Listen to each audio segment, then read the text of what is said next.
அருட்பெருஞ்சோதி.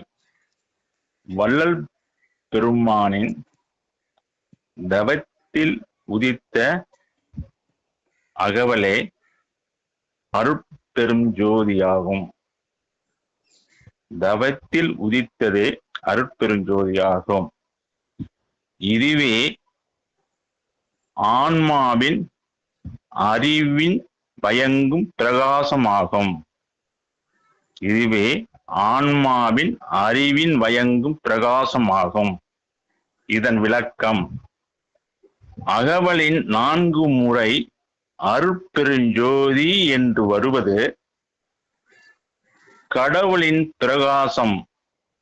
இது அண்டத்திலும் பிண்டத்திலும் நாதவிந்து அணுக்களாக நீக்கமற கலந்துள்ளன.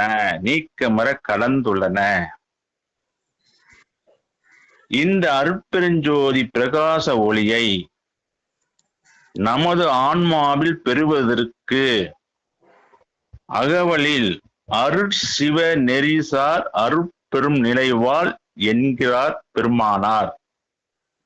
அதாவது சி என்ற சிகரமாகிய அறிவின் சுத்த நெருப்பையும் மற்றும் வகாரம் என்ற மனதின் காற்றையும்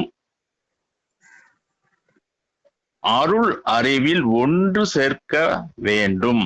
அருள் அறிவில் அல்லது அருள் நெறியில் ஒன்று சேர்க்க வேண்டும்.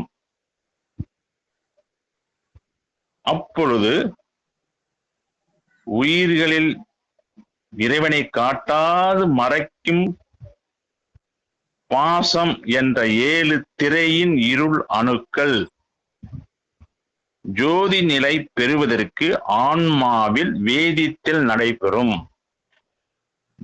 ஆன்மா ஜோதி நிலை பெறுவதற்கு ஆன்மாவில் வேதித்தல் நடைபெறும்.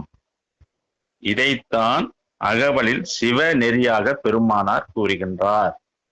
நன்றி.